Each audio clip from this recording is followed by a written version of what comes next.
ठीक। वर्णमाला क्या होता है? वर्णों के व्यवस्थित समूह को या वर्णों के व्यवस्थित क्रम को क्या कहते हैं? वर्णमाला कहते हैं।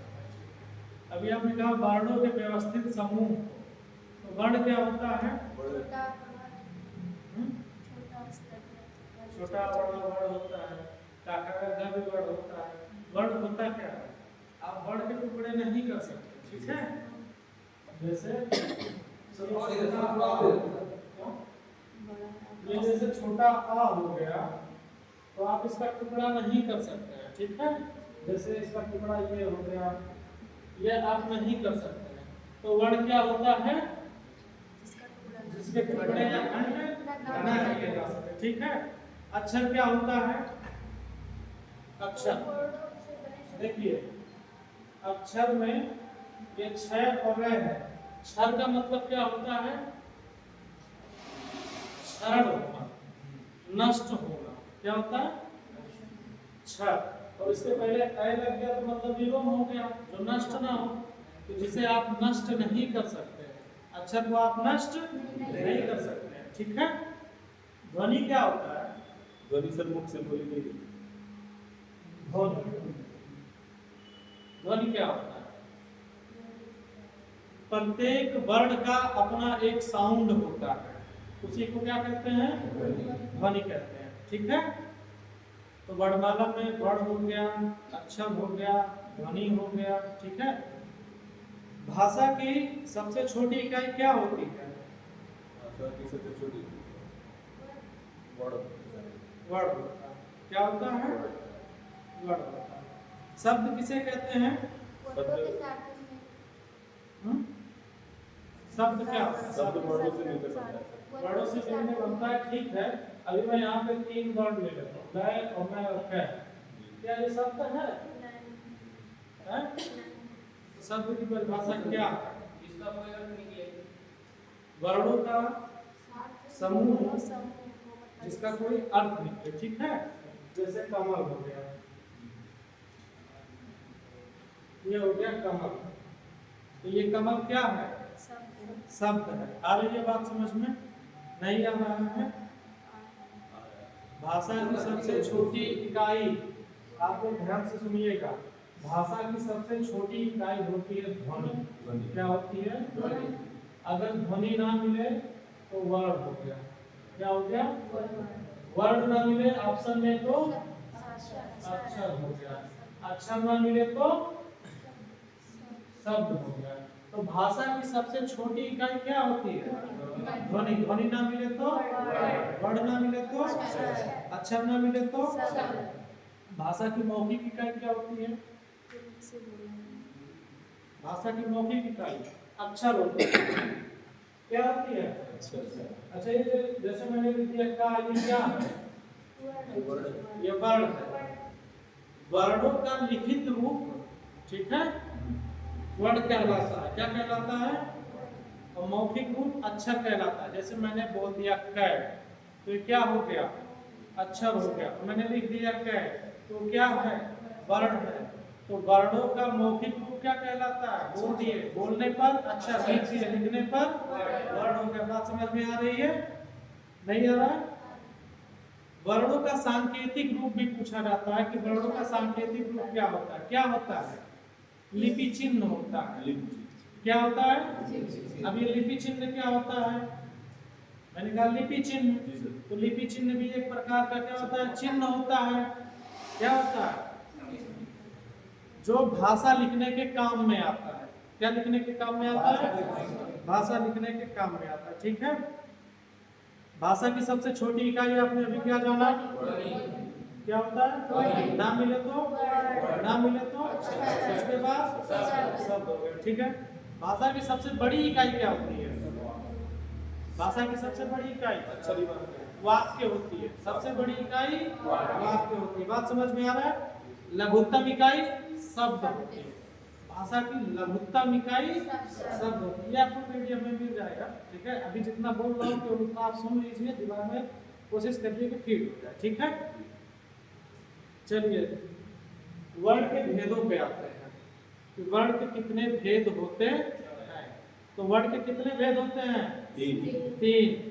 ऑप्शन में 3 नहीं मिले तो आप 2 भी मार सकते हैं, ठीक है। कौन कौन सा होता है जी? वर्ण के कितने भेद होते हैं?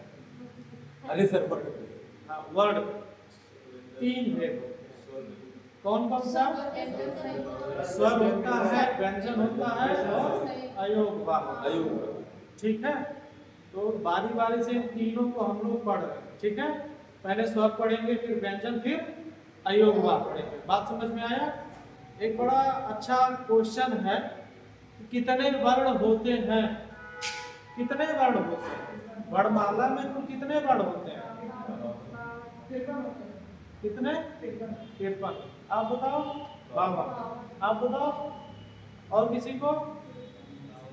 कितने होते हैं? 52 होते हैं ना? जी सर। ठीक है। पहले हम लोग स्वर पढ़ते हैं, उसमें जानते हैं कितने स्वर होते हैं। फिर पढ़ेंगे व्यंजन, उसमें देखेंगे कितने वर्ण होते हैं। फिर अयोग पढ़ेंगे, देखेंगे उसमें कितने वर्ण है, ठीक है। उसके बाद हम बताएंगे तीनों को जोड़ के कि कितने वर्णमाला में कितने वर्ण होते हैं, ठीक है। सबसे छोटा है अयोग वाक्य। अयोग वाक्य को पढ़ लेते हैं, उसके बाद हम स्वर पे आते हैं, ठीक है। बात समझ में आ रहा है? अयोग वाक्य क्या होता है? यह एक प्रकार का चिन्ह होता है। अयोग वाक्य क्या होते हैं? एक प्रकार के चिन्ह होते हैं जिनका प्रयोग हम वर्णों के साथ करते हैं। किसके साथ करते हैं? वर्णों के साथ करते हैं, ठीक है। अब जैसे एक चिन्ह ये है, इसे क्या कहते हैं? विसर्ग। एक ऐसे लगा कि यहाँ पे कर देते हैं, इसे क्या कहते हैं? अनुस्वार। क्या कहते हैं? एक जो वर्ड के नीचे से लगा रहता है हलंत, क्या कहते हैं? हलंत का मतलब क्या होता है? छोटा पकड़ लीजिए। आधा किसी शब्द का आधा का के नीचे लगाएंगे तो आधा का होता है।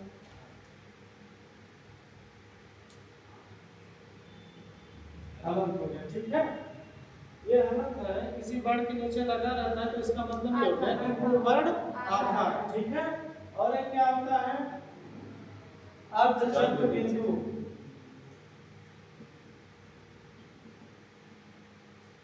क्या होता है? अर्धचंद्र बिंदु। अयोग वाक्य के कितने भेद होते हैं? 4। लेकिन अयोग वाक्य के मूल भेद होते हैं 2। क्या होता है? अगर आपसे क्वेश्चन पूछा कि अयोग वाक्य के मूल भेद कितने होते हैं? 2। लेकिन अयोग वाक्य के भेद पूछ ले कितने होते हैं? 4 होते हैं। कौन कौन से? इसी में एक चीज हम और बता देते हैं। जैसे देखो, प्रायः यहाँ पे विसर्ग लगा है, ठीक है। अनुस्वार हो गया, कुछ बताइए। जैसे संसार हो गया, क्या हो गया? हलंत बताइए। जैसे द्वारा हो गया, क्या हो गया? अर्धचंद्र बिंदु। वैसे 4 बिंदु, ठीक है। बात समझ में आ रहा? जी जी। अयोग वाक्य के कितने मूल भेद होते हैं? 2 मूल भेद। हाँ, मूल भेद कितने होते हैं? ये चीज आप ध्यान से पढ़िएगा। जब क्वेश्चन पेपर ऊपर में आए तो आप ध्यान से देखिएगा लिखा क्या, मूल भेद लिखा या भेद लिखा, ठीक है। मूल पूछ लेता तो मिस्टेक कर देते हैं आप लोग, ठीक है। इसी में एक चीज मैं छोटा सा और बताना चाहूंगा। जब मैं आपको तत्सम तद्भव पढ़ाऊंगा तो वहां पे बताऊंगा, जिसमें आपको हलंत लग जाए ना, कोई ऐसा शब्द मिल जाए जिसमें क्या लगा हो? हलंत, उसका मतलब वो आधा व्यंजन है। क्या है? आधा व्यंजन है। तो पक्का पक्का जान लो तत्सम होगा। क्या होगा? तत्सम होगा, ठीक है। क्या होगा? तत्सम होगा। और जिसमें ये वाली चंद्र बिंदु आ जाए, ये जान लीजिए क्या होगा? तद्भव होगा, ठीक है। जिसमें विसर्ग आ जाए वो क्या होगा? तत्सम होगा। बाबू कहाँ पे देख रहे हो? सुन रहे हो ना? और जिसमें अनुस्वार आ जाए वो क्या होगा? तत्सम। तत्सम होगा। अनुस्वार हो गया, हलंत हो गया, विसर्ग हो गया, ये शब्द आ गए तो जान लीजिए पक्का पक्का तत्सम होगा। तत्सम और तद्भव शब्द हजारों हैं, लाखों भी हो सकते हैं, करोड़ों हैं, कितना आप लोग याद करेंगे? परीक्षा में 4 शब्द देगा और कहेगा बताइए इसमें तत्सम कौन है, तो आप जान जाइएगा। देख लीजिएगा आधा व्यंजन है तो 99% चांस है कि वो तत्सम होगा, ठीक है। कुछ शब्द ऐसे हैं जिसमें आधा व्यंजन है लेकिन वो तत्सम नहीं है। मैं 2 शब्द बता देता हूँ। एक होता है हल्दी, हल्दी इसमें आधा लय है, क्या है? आधा लय, लेकिन ये तत्सम नहीं है, ये तद्भव है। तत्सम का होगा हरिद्रा। इसका तत्सम होता है हरिद्रिका, क्या होता है? और एक शब्द है क्या, ये भी तत्सम नहीं है, आधा का है, लेकिन ये तत्सम, ये तद्भव है, ठीक है। जिस शब्द मतलब हलन लगा हुआ वही होगा। हाँ,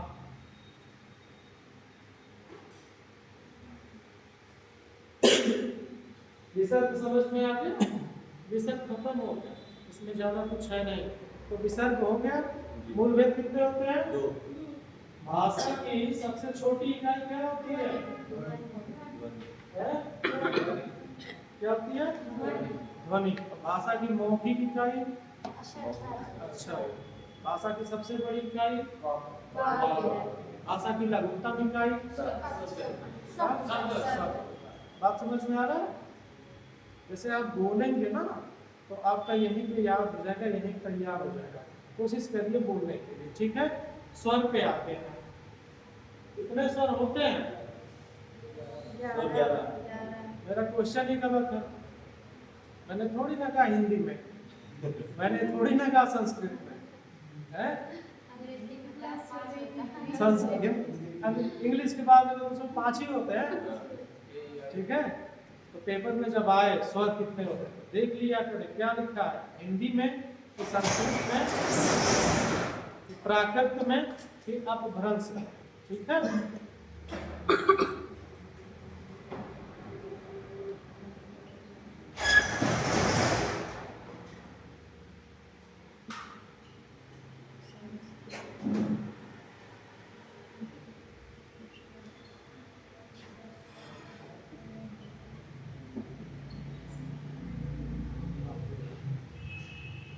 हिंदी, हिंदी में कितने स्वर होते हैं? 11। संस्कृत में 13, प्राकृत में 10, अपभ्रंश में 8। कितने स्वर होते हैं? 8 स्वर होते हैं, ठीक है। बात समझ में आ रहा है? अभी आपको ये थोड़ा सा समझ नहीं आ रहा होगा कि अपभ्रंश क्या है, प्राकृत क्या है, हैं? तो मैं आपको भाषा पढ़ाऊंगा, ठीक है। हिंदी भाषा एवं अन्य भारतीय भाषाएं, तो उसमें आपको समझ में आएगा कि ये अपभ्रंश क्या है, ठीक है। अब लेट क्यों करती है? सो के बोल रहे हैं ना, चलो ठीक, चलो ठीक, अभी लेट नहीं हुआ, स्वर ही पढ़ा रहे हैं, ध्यान से देखो, ठीक है। तो हिंदी में स्वर कितने होते हैं? 11। कौन कौन सा?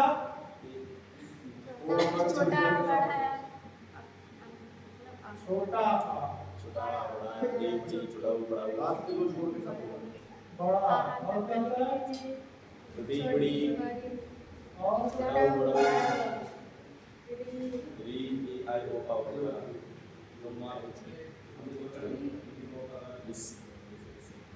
और एक आए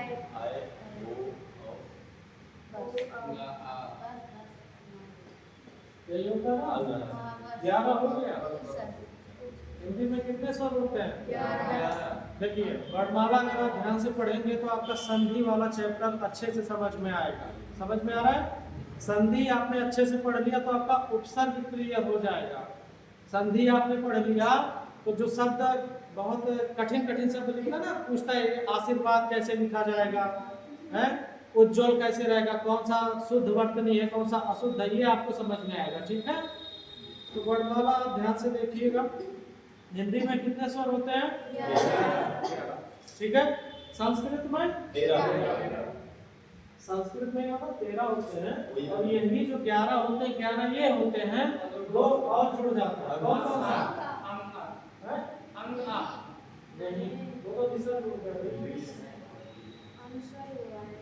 बड़ी और लवे, ठीक है, ये दो जुड़ जाता है। संस्कृत में कितने स्वर होते हैं? 13। हिंदी वाला 11 और ठीक है। प्राकृत में कितने होते हैं? 10 होते हैं। कौन कौन सा? यही 11 होगा लेकिन री नहीं होगा,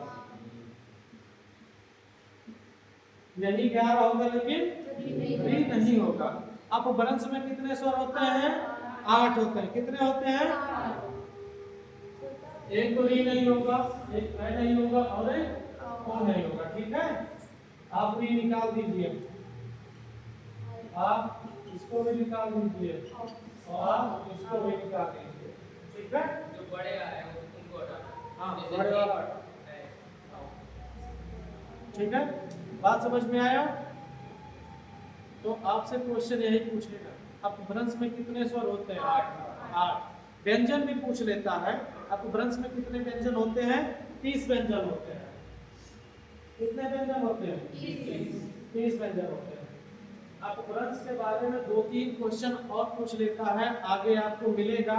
मैं एक बार यहाँ जिक्र कर दे रहा हूँ ताकि आपको और समझ में आगे आए, ठीक है। बात समझ में आ रहा है? अपभ्रंश का मुख्य छंद पूछता है, मुख्य छंद क्या है? अपभ्रंश का मुख्य छंद दोहा है। क्या है? दोहा है। बात समझ में आया? अपभ्रंश का टाइम पीरियड पूछता है कि जो अपभ्रंश है कब से कब तक चला था, तो 500 ईस्वी से 1000 ईस्वी तक चला था। बात समझ में आ रहा है? अपभ्रंश को हिंदी की चाची भी कहते हैं, हिंदी की बुआ भी कहते हैं, हिंदी की बहन, मौसी, ये सब कहते हैं। क्यों? क्योंकि हिंदी को पालने का काम किसने किया है? अपभ्रंश ने किया है। बात समझ में आ रहा है? 1000 से 500 का होगा, उल्टा आता है। 500 से 1000 नहीं चला होगा। 1000 से 500 आया। उल्टा चलता है। 1000 से 500, 500 1000 चलता है ना। ईसापुर पीछे से आता है, जैसे कि 1500 से 1000 जैसे उत्तर वैदिक काल आ जाता है, 1000 से 600 उत्तर वैदिक काल, उल्टा आता है। चलिए, 1000 से 1500 ईस्वी तक है। 1000 से 500 आपने बताया, 1000 से 500 1000 ईस्वी से 15 ईस्वी 500 ईस्वी तक। चलिए, और इसके बारे में बता देते हैं। अपभ्रंश, अपभ्रंश का वाल्मीकि कौन है? स्वयंभू होता है। अपभ्रंश का वाल्मीकि स्वयंभू हो गया।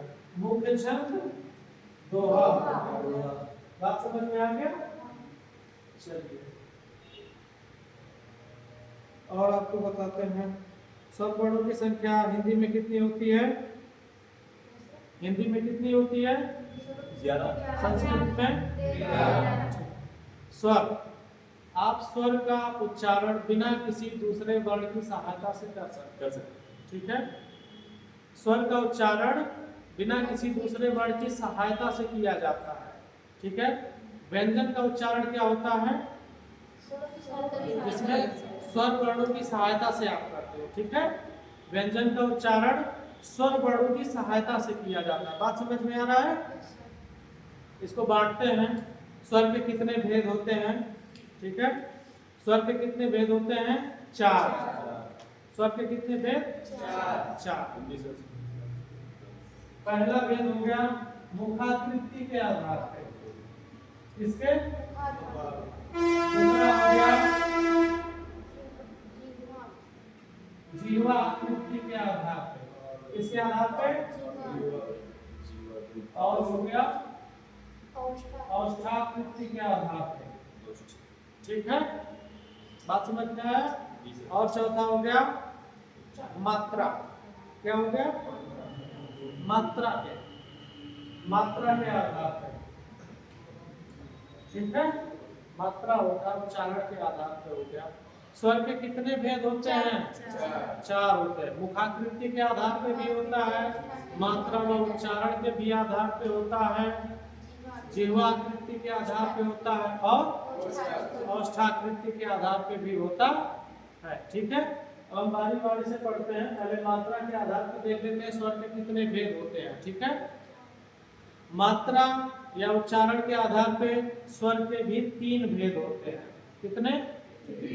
एक तो होता है एक मात्रिक, दूसरा होता है द्विमात्रिक, तीसरा होता है त्रिमात्रिक।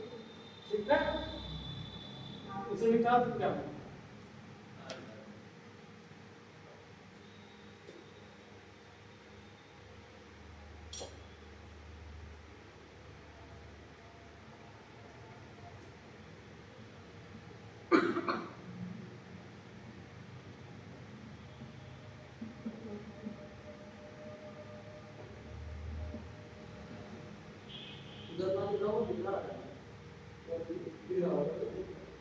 एक मात्रिक को ही ह्रस्व स्वर कहते हैं। क्या कहते हैं? ह्रस्व स्वर लिख देते हैं। और द्विमात्रिक को, त्रिमात्रिक को ह्रस्व स्वर कहते हैं। ठीक है, बात समझ में आ रहा है? मात्रा का उच्चारण के आधार पर स्वर के कितने भेद? कौन कौन सा? ह्रस्व हो गया, दीर्घ हो गया और प्लतु हो गया। ह्रस्व को क्या कहते हैं? एक मात्रिक। और दीर्घ को क्या कहते हैं? दीर्घ स्वर को ही संधि स्वर कहते हैं। क्या कहते हैं? कौन कौन सा होता है लिख लेते हैं। ठीक है, एक मात्रिक द्विमात्रिक ये जब आप समझ जाएंगे तो छंदों को गिनने में दिक्कत नहीं आएगा। ठीक है, जब आप देखेंगे कि छंद लिखा रहेगा कौन सा छंद है तो हम मात्रा गिनते हैं ना, तो वहां पे एक काम आएगा। ठीक है, ह्रस्व स्वर हो गया। एक मात्रिक कौन कौन होते हैं? छोटा आ, छोटी, छोटा और ठीक है, संस्कृत में पूछ ले ह्रस्व स्वर कितने होते हैं? 5 होते हैं। ये नहीं होता। ठीक है, ये त्रिमात्रिक क्या होता है? ओम होता है। क्या होता है? ओम होता है। ठीक है, ओम इसे से ऐसे भी लिखा लिखा जाता जाता है ओम, ऐसे है। ठीक है, इसे पवित्र स्वर भी कहते हैं। क्या कहते हैं? पवित्र स्वर। अब ये 4 हो गया, बच कितने गए? 7। तो यही 7 क्या होते हैं? यही 7 क्या होते हैं? द्विमात्रिक, दीर्घ स्वर, संधि स्वर। ठीक है, मैं लिख देता हूँ। बड़ा, बड़ी, बड़ा बड़ी है, बड़ा हो गया ए, और क्या हो गया? ए,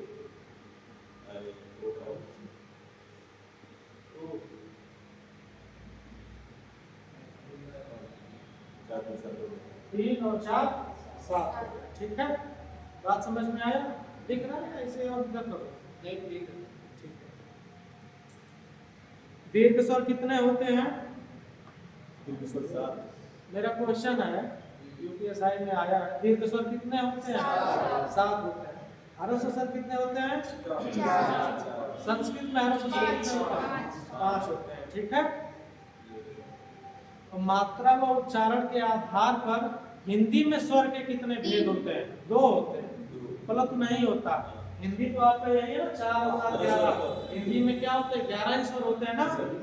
तो मात्रा व उच्चारण के आधार पर हिंदी में स्वर कितने होते हैं? स्वर के भेद 2 होते हैं। ठीक है, ह्रस्व स्वर की संख्या, मूल स्वर की संख्या 4। इसी को मूल स्वर भी कहते हैं। जी सर। मूल स्वर है। ठीक है, मूल स्वर की संख्या 4। ठीक, इसे कहते हैं सजातीय स्वर। क्या कहते हैं? सजातीय। इसे कहते हैं विजातीय स्वर या विषम जातीय स्वर। ठीक है, विजातीय स्वर कितने होते हैं? 4। सजातीय स्वर, ये तो आपको पता है, ये बड़ा आ कैसे बना है? छोटा आ में छोटा आ जोड़ देते हैं तो बड़ा आ बन जाता है। यहाँ पे थोड़ा सा ध्यान दीजिएगा, संधि में काम आएगा। ठीक है, छोटा आ में छोटा आ जोड़ देते हैं, क्या होता है? बड़ा। क्यों? बड़ा आ में छोटा आ जोड़ने में बड़ा नहीं आएगा? हाँ, आएगा। और बड़ा आ में बड़ा आ जोड़ देंगे तो वही आएगा, बड़ा ही आएगा। ठीक है, तो छोटा आ हो गया और बड़ी ई, छोटी ई प्लस छोटी ई करके आती है। क्यों? एक अगर बड़ी कर देंगे तो बड़ी नहीं आएगा, छोटा करके बड़ा। ठीक है, सजातीय स्वर कितने होते हैं? 3। विजातीय स्वर, इसे देखते हैं कि ये किससे मिलके बनता है। ठीक है, इससे मिलके बनता है। छोटा आ में अगर छोटी ई जोड़ देते हैं तो ये क्या बनता है? आई बनता है। इसे आई पढ़ा जाता है। क्या पढ़ा जाता है? आई पढ़ा जाता है। बात समझ में आया? नहीं आया? तो छोटा आ प्लस छोटी ई कर देते हैं, क्या बनता है? आई। क्या होता है? मैं यहाँ पे बड़ी ई भी बना सकता हूँ। अगर छोटा आ में बड़ी ई जोड़ देंगे तो क्या आएगा? यार ध्यान से देखिएगा, क्योंकि संधि में यही काम आएगा। ठीक है, संधि में नहीं तो आपको नहीं समझ पाएगा। छोटा आ में बड़ी ई जोड़ देंगे, क्या आएगा? जहाँ छोटा आ ले सकते हैं वहाँ बड़ा आ भी ले सकते हैं। बात समझ में आया कि नहीं आया? तो बड़ा आ में छोटी ई जोड़ेंगे तब भी यही आएगा, यही अच्छा बड़ा आएगा। ठीक है, बड़ा आ में बड़ी ई या छोटी ई जोड़ेंगे यही आएगा। बात समझ में आया? लेकिन अगर हम छोटा आ बड़ा आ में ये जोड़ देते हैं तो क्या आएगा? आएगा। ठीक है, बात समझ में आया कि नहीं आया? इसी प्रकार ये जो ओ है, छोटा आ और छोटा ऊ, इन्हें जोड़ेंगे क्या आएगा? औ आएगा। क्या आएगा? बात समझ में आया? नहीं आ रहा? छोटा आ में छोटा ऊ जोड़ेंगे क्या आएगा? औ आएगा।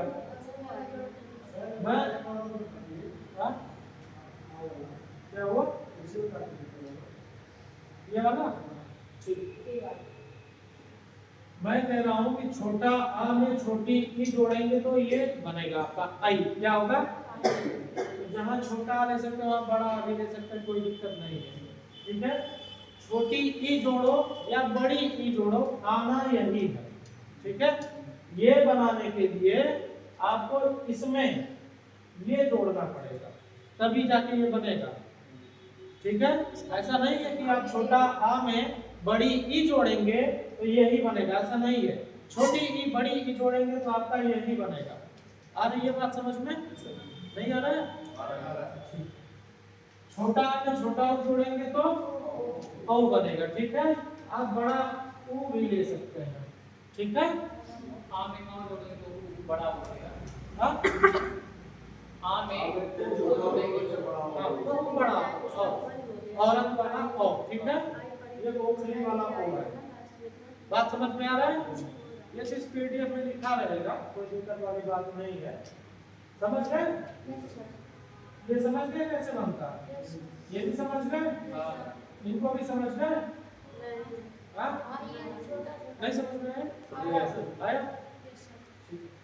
यही आपका स्वर संधि में मिलता है, जो दीर्घ संधि है ना, उसमें यही सब मिलेगा। बड़ा है, बड़ी, बड़ा। तो वहाँ पे बताऊंगा आपको, जहाँ पे सजातीय वर्णों का योग होता है। ठीक है,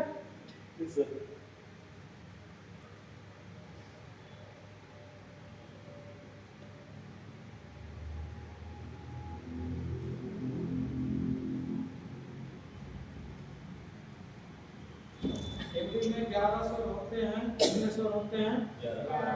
मात्रा व उच्चारण के आधार पर हिंदी में स्वर के कितने भेद होते हैं? 2 होते हैं, ह्रस्व और दीर्घ। ठीक है, और अगर हिंदी में ना लिखे तो 3 होते हैं। कितने होते हैं? मुखाकृति के आधार पर स्वर के 4 भेद होते हैं। कितने भेद होते हैं? कौन कौन सा? हिंदी या अपभ्रंश, हिंदी संस्कृत, प्राकृत अपभ्रंश। नहीं, ये तो स्वर स्वर के कितने भेद होते हैं? हिंदी में पूछे तो हिंदी में 2 ह्रस्व संख्या पूछ ले। हिंदी में स्वर वर्णों की संख्या कितनी है? 11। संस्कृत में संख्या पूछे तो 13। मैं बता रहा हूँ कि मुखाकृति के आधार पे स्वर के भेद। ठीक है, कौन कौन सा? समृद्ध हो गया, फिर क्या हो गया? विपरीत हो गया, क्या हो गया? इसी में अर्ध अर्धार्थ जोड़ दीजिए, अर्ध समृद्ध। और चलिए रात थोड़ा देखिएगा, मैनेज कर लीजिएगा आपको। ठीक है, समृद्ध स्वर। मुखाकृति के आधार पर स्वर के कितने भेद होते हैं? 4। समृद्ध स्वर कितने होते हैं? 5। यही आपके आ जाते हैं समृद्ध स्वर होते हैं। छोटी ई कौन सा स्वर है? समृद्ध स्वर। ठीक है, ऑप्शन में आपको दे देगा छोटा आ, बड़ा आ, छोटी ई, ठीक है, और ऐ दे देगा। मानते हैं ऐसे दे दिया, छोटा आ, छोटी ई दे दिया, ठीक है, बड़ा आ दे दिया, ऐ दे दिया, ठीक है। अब इसमें क्या है बताइए, समृद्ध स्वर कौन है? कौन है? ई। छोटी, बड़ी, छोटा ऊ, बड़ा ऊ और री, यही क्या होते हैं? समृद्ध होते हैं। और एक अकेला ही विपरीत होता है बड़ा आ। क्या होता है? बड़ा। ये क्या होता है? विपरीत स्वर। ठीक है, इसी प्रकार जिह्वा आकृति के आधार पर जब मैं मध्य स्वर बताऊंगा तो केवल छोटा आ होता है। क्या होता है? छोटा। ठीक है, बड़ा आ कौन सा स्वर होता है? विपरीत स्वर। समृद्ध स्वर 5 होते हैं। ठीक है, अर्ध समृद्ध की बात करते हैं तो छोटा आ ले लो, ये ले लो और ये ले लो। ठीक है, आ, आई, आओ। अर्ध समृद्ध स्वर छोटा आ कौन सा स्वर है? अर्ध समृद्ध। ये कौन सा है? अर्ध विपरीत के बाद ये दोनों ले लेते हैं, एक, ठीक है।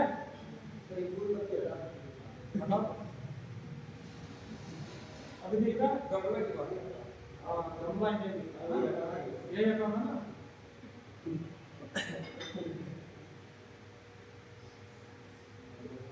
क्या बता रहा था? मुखाकृति के आधार पर स्वर के भेद। कितने भेद होते हैं? 4। कौन कौन सा?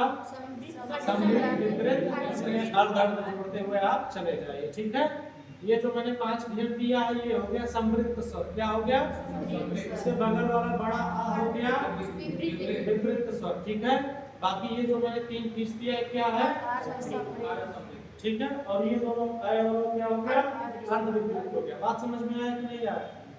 ये जो आय और औ लिखा है मैंने अर्ध विपरीत में, यही अपभ्रंश में नहीं होते हैं ना। अपभ्रंश में आपने देखा था री नहीं होता है, आय नहीं होता है, औ नहीं होता है। ठीक है, बात समझ में आया? ये याद करना थोड़ा सा मुश्किल हो जाता है, याद करते हैं फिर भूल जाता है ना। याद आप लोग करोगे तो कब भूल जाएगा। बेहतर होगा आप जब इसे 5-6 बार आप लिखेंगे तो याद हो जाएगा। ठीक है, जिह्वा आकृति के आधार पर स्वर के भेद देखते हैं। ठीक है, जिह्वा आकृति ये लिखा दूं?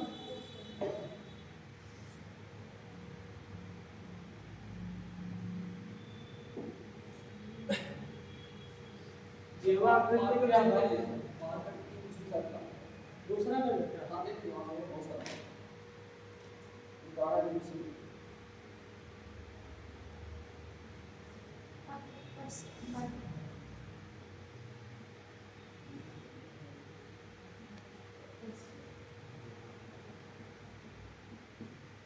मैंने बताया था मध्य स्वर ये होता है छोटा आ।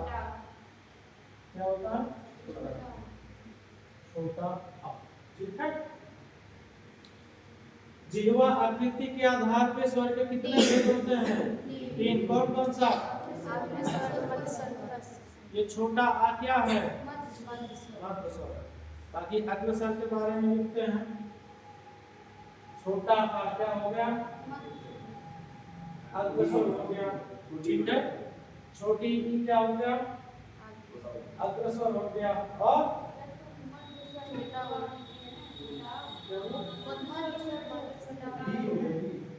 छोटी ही बड़ी होगा ना, ये तो हो ही गया मध्य स्वर, वो मैं लिख रहा था। छोटी हो गया, बड़ी हो गया, री हो गया। ठीक है, अच्छा ये बताइए जो ये बनता है ये वाला जो आई बनता है इसी की सहायता से बनता है ना, तो एक एल हो गया और एक ये हो गया। आपको सर कितने होते हैं? 5। ठीक है, कौन कौन से स्वर हैं? छोटी बड़ी हो गया, और इन्हीं की सहायता से आई और आई बनता है, और एक हो गया री, बाकी बच गया बस। ठीक है, छोटा हो बड़ा हो गया, और इन्हीं की सहायता से क्या बनता है? ये बनता है। कितने हो गए? 4, 5, 2, 7, 3, 10। एक और कौन बच गया? बड़ा। ठीक है, समझ में आया?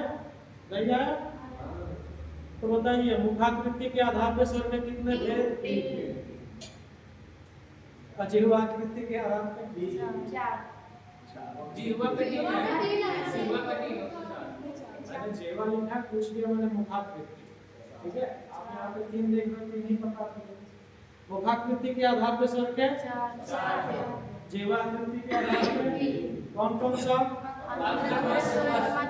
अग्र हो गया, मध्य हो गया, श्वास हो गया, ठीक है। बात समझ में आया कि नहीं? और औष्ठा आकृति के आधार पे स्वर के कितने भेद होते हैं? 2। कौन कौन सा? वृत्ताकार होता है। क्या होता है?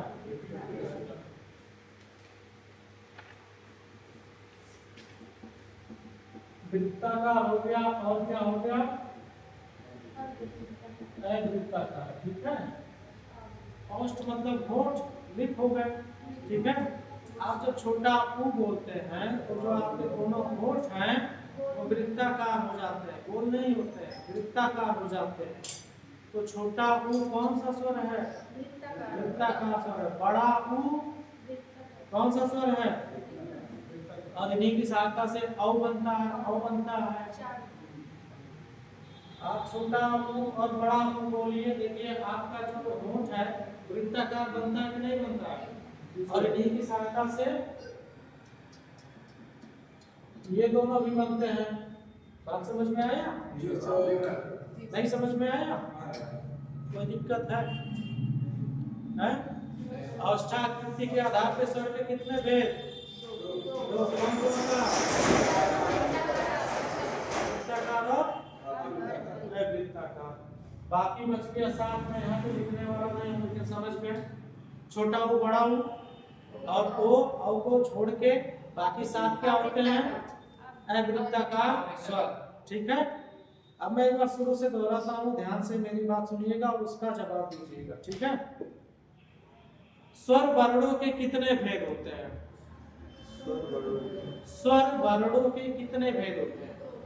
जैसे मैंने 4 बता दिया, अब आपका थोड़ा सा कंफ्यूजन क्रिएट होगा ना, पूछ के आता हूँ 4 होते हैं, 3 होते हैं, 2 होते हैं, क्या होता है, थोड़ा सा दिक्कत आएगा, तो मैं क्लियर कर देता हूँ। स्वर वर्णों के कितने भेद होते हैं? 4 भेद होते हैं। कितने? एक तो होता है मुखाकृति के आधार पर स्वर के भेद, एक मात्रा के आधार पर स्वर के भेद है, मात्रा व उच्चारण के आधार पर स्वर के भेद, जीवाकृति के आधार पर स्वर के भेद, और औष्ठाकृति के आधार पर स्वर के। स्वर वर्णों के कितने भेद होते हैं? 4। मुख हो गया, मात्रा हो गया, जीभ हो गया, ठीक है। बात समझ में आ रहा है? मात्रा व उच्चारण के आधार पर स्वर के कितने भेद होते हैं? 4। कितने होते हैं? एक ह्रस्व होता है, दीर्घ होता है, एक प्लुत होता है। मात्रा व उच्चारण के आधार पर स्वर के भेद होते हैं 3, लेकिन हिंदी में होते हैं 2। बात समझ में आ रहा है? मुखाकृति के आधार पर स्वर के भेद होते हैं 4, मात्रा व उच्चारण के आधार पर स्वर के भेद होते हैं 2 होते हैं। किसमें? हिंदी में। जीवाकृति के आधार पे 3, औष्ठाकृति के आधार पे 2। बात समझ में आया? मेरा पहला क्वेश्चन ये है कि हिंदी में स्वर वर्णों की संख्या कितनी होती है? 11। संस्कृत बता ले जाएंगे, प्राकृत में 10, अपभ्रंश में 8। बात समझ में आया? स्वर वर्ण के कितने भेद होते हैं? 4। मुखाकृति, मात्रा, जीवा और औष्ठा हो गया, ठीक है। मुख्य आकृति के आधार पर स्वर के कितने भेद? 4 होते हैं। बात समझ में आया? जीवाकृति 3, जीभ हो गया, तो जो अग्र है, मध्य, पश्च, जीभ में यही 3 हिस्सा कर सकते हैं। जो ओठ हो गए वो वृत्ताकार और अवृत्ताकार कर सकते हैं, ठीक है। तो जीवाकृति के आधार पर स्वर के 2 भेद, मुखाकृति के आधार पर स्वर के 4 भेद, संवृत हो गया, विपरीत हो गया, अर्ध लगाते चले जाइए, अर्ध संवृत हो गया, अर्ध विपरीत हो गया। बात समझ में आ रहा है कि नहीं आ रहा? ठीक है। जब आपको पीडीएफ मिलेगा तो अपने राइटिंग में लिखेंगे तो ज़्यादा बेटर रहेगा, नहीं तो आप देख लेंगे, पढ़ लेंगे, फिर क्वेश्चन की प्रैक्टिस करेंगे तो समझ में आ जाएगा, ठीक है। स्वर हो गया खत्म। अब इस स्वर में अल्प प्राण कौन है, महाप्राण कौन है, ये बताना है। तो ये अभी व्यंजन बताने के बाद अघोष, सघोष, अल्पप्राण, महाप्राण बताऊंगा, ठीक है। अब आते हैं व्यंजन के बारे में। इसके बारे में व्यंजन के बारे में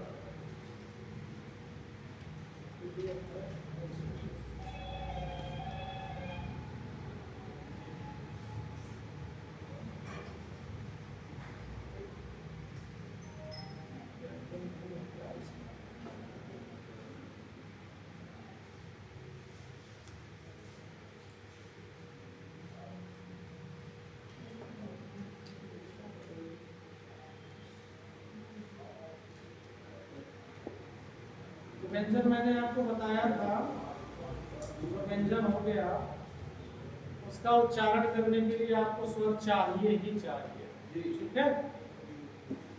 व्यंजन का उच्चारण बिना स्वर की सहायता से आप नहीं कर सकते, ठीक है।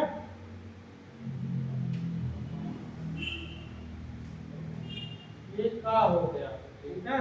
जब आप बोलते हैं का तो उसमें छुपा है का, छोटा आ, क्या होता है? अगर मैं इसमें से छोटा आ निकाल दूं तो ये बचेगा केवल इतना। कितना बचेगा? केवल इतना ही बचेगा। बात समझ में आया? मैं इसको ऐसे ना लिख के ऐसे भी लिख सकता हूँ, ठीक है। बात समझ में आया? नहीं आया? इसे कहते हैं स्वर सहित व्यंजन। क्या कहते हैं? स्वर सहित व्यंजन। इसे कहते हैं स्वर रहित व्यंजन। सहित और रहित में किसको किसको कंफ्यूजन होता है? जो आपने लगा रहेगा वो सही हो जाएगा। मतलब का स्वर सही हो जाएगा। रहित इसमें आ छोटा नहीं, लेकिन मैंने एक शब्द कहा सहित और रहित, इन दोनों शब्दों में किसको कंफ्यूजन है? सहित मतलब क्या साथ में रहे, और रहित मतलब क्या वो भी रहे, ठीक है। आपको निमंत्रण कोई देते हैं तो कहते हैं परिवार सहित आना, मतलब साथ में परिवार के तो कोई कहते हैं परिवार रहित आना, मतलब परिवार वगैरह है।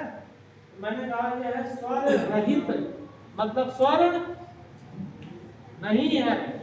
कंफ्यूजन है? कंफ्यूजन है? क्या कंफ्यूजन है बताओ, बोलो बाबू। हलंत वाला, हलंत वाला इसका मतलब बाबू ये आधा व्यंजन है और ये है पूरा व्यंजन। क्या है? पूरा व्यंजन। और ये है आधा व्यंजन। हलंत लग गया मतलब वो आधा हो गया, उसमें से आपने स्वर को निकाल दिया। जैसे कापर छोटी मात्रा की, ठीक है। ये क्या है? अक्षर है। इसमें दो वर्ण है। कितने वर्ण है? दो वर्ण है। एक तो आपका आधा का है और एक तो आपका छोटी ई है। कोई दिक्कत है? ये जो है ये स्वर सहित व्यंजन है। क्या है? क्योंकि इसमें स्वर है। और ये क्या है? स्वर रहित व्यंजन, इसमें स्वर नहीं है। बात समझ में आया? इसमें कौन सा स्वर है? क्या लेकिन इसमें कौन सा स्वर है? मैंने आधा का तो पूछा नहीं, मैंने व्यंजन पूछा नहीं, मैंने कहा स्वर कौन सा, ठीक है। बड़ा, ठीक है। इसमें कौन सा स्वर है? जब आपको संगीत पढ़ाऊंगा तो ऐसे पू लिखा रहेगा तो उसमें मैं तो ऐसे ही लिखूंगा, ठीक है। तो वहां पर कोई ये पूछेगा कि बड़ा कहां से आया, इसीलिए मैं पहले बता दे रहा हूँ पू में बड़ा ऊ है, ठीक है। जैसे मैंने लिख दिया मात्र, ठीक है। ये मैं है और इसी में बड़ा आ लगा और ये क्या है? ये क्या? ये है। अब इसमें कौन कौन सा वर्ण है? ता है और भी यही है। इसमें कोई आधा आधा नहीं है, आधा नहीं रहेगा सर। इसमें किसी का नाम प्रतीक है ना, उसी का नाम पर आया नहीं। नहीं आया अभी से।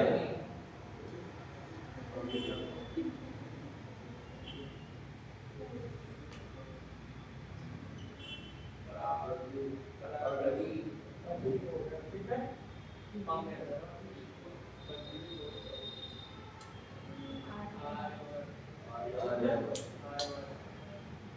बीच में तो आप जानते हैं दाब में बड़ी की है जी, और ये जो पा है इसमें दो वर्ण हैं। कौन कौन सा? आधा पा है और छोटा आ है। लेकिन इसमें कौन कौन सा वर्ण है? इसमें पा है, रा है और आ भी है। पहले तो इन दोनों में बताओ कोई आधा होगा ना? आधा है। कौन है? आधा रहेगा। पढ़ा जाता आधा पा में आधा रा ना। बचपन से हम लोग गलत पढ़ते।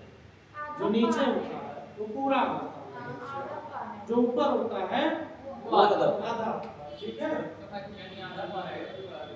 नीचे पूरा। ठीक है, नीचे वाला क्या होता है? पूरा। ये नीचे लगा ना तो पूरा है। और ये देखो या पर आधा रहा है, ये आधा रहा है। ऊपर में जो लिखा है वो आधा होता है। ठीक है, थोड़ा सा और लग रहा होगा ना, पहली बार देखे होंगे कुछ लोग, पहली बार देखे होंगे, सुने होंगे, जी सर। तो पहले से जानते होंगे। तो जो नीचे होता है वो क्या होता है? पूरा होता है। जैसे ग्रे है तो ये पूरा। री है, क्या है? री। री है। लेकिन अगर ये लिखा रहता इसमें रा रहता है। ठीक है, ये आधा है। बात समझ में आया? इसमें कौन सा स्वर लगा है? इसमें कौन सा स्वर है? और इसमें कौन सा? रा। रा। ठीक है, ये नीचे लगा है पूरा है, ये नीचे लगा है तो ये री पूरा है, यही आधा है ना। आधा का में री जोड़ के यही बनता है। बात समझ में आया? नहीं आया? तो क्या पढ़ा था अभी? व्यंजन ना।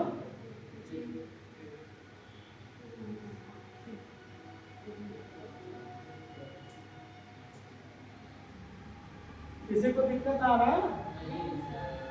आप व्यंजन का उच्चारण बिना स्वर की सहायता से नहीं कर सकते। ठीक है, आप इसे बोल के दिखाइए। इसे बोलिए। आधा का और रा। कैसे बोलिए इसे? अब तो आप इसे पूरा का नहीं कह रहे हैं। ये का है, क्या है? जब आप बोल रहे हैं का तो उसमें आ का ध्वनि आ रहा है, आ का साउंड आ रहा है। ठीक है, इसे आप नहीं बोल। व्यंजन क्या होता है? बिना आप स्वर की सहायता से नहीं बोल सकते। ठीक है, एक चीज आता है द्वित व्यंजन। क्या होता है? द्वित व्यंजन। जैसे द्वित व्यंजन वाले कुछ शब्द होते हैं। एक शब्द हो गया बच्चा। क्या हो गया? इसमें आधा चा है फिर पूरा चा है, बच्चा हो गया। मैं लिख देता हूँ डिब्बा। ठीक है, और बताओ आप लोग बताओ कितना आधा हो पूरा हो? हाँ? क्या? सत्ता में कोई शब्द है क्या? हाँ? धिक्कार। सर धिक्कार।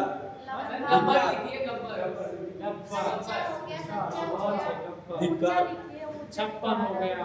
क्या हो गया? छप्पन हो गया। उज्ज्वल हो गया। क्या? उज्ज्वल कैसे लिखा जाता है?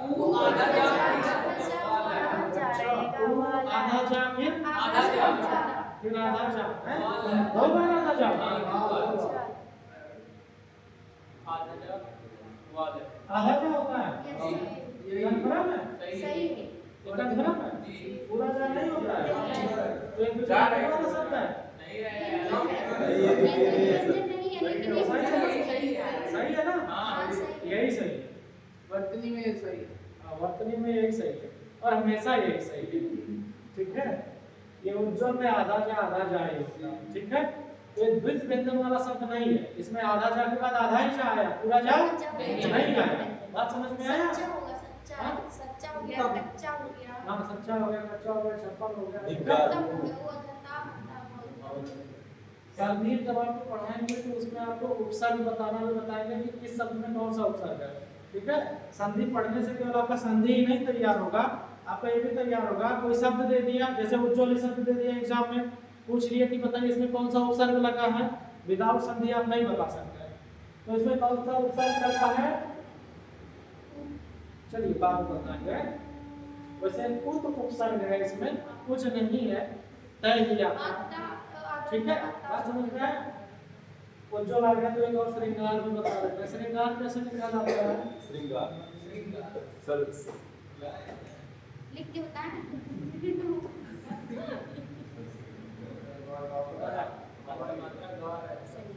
बहुत सुंदर लिखते हैं। सही है? ये सही है? सही है सर। सही है। ऐसे होता है। नहीं सर, ऐसे है। गलत हो सबसे जाएगा। पहले ऐसे लिखे थे भाई आपको बचपन में सर ऐसे ही तो पढ़े हैं। नहीं सर, लेकिन वो सही था जैसे लिखे थे सर। अच्छा वो सही था, हाँ मतलब ये सरा में एक ही लाइन जाएगी, यही रहेगा। हाँ सही है। चलिए ठीक है, श्रृंगार ऐसे ही लिखना रहता है। ठीक है, श्रृंगार में पता नहीं पहली बार है। क्या हो गया? चलिए, और श्रृंगार करता है। कुछ व्यंजन वाले शब्द आप जान ही गए। ठीक है, व्यंजन वर्णों के कितने भेद होते हैं? 5 होते हैं। कितने होते हैं? 5। लेकिन मूल भेद 3 होते हैं।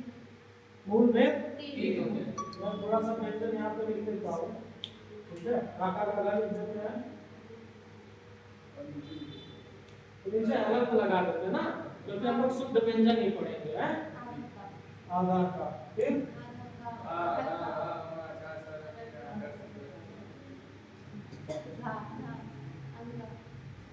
अंगा ऐसे रहेगा ना, और क्या रहेगा वाला? अच्छा अच्छा, ये आरंभ लगा देते हैं। जी सर, सामने। और क्या रहेगा?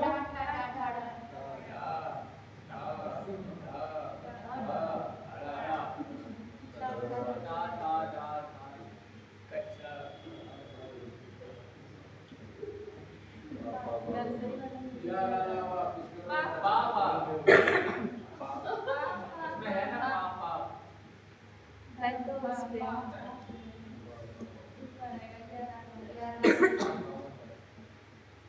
ये हो गया। ठीक है, पापा का नाम यही होता है क्या? और भी होता है ना?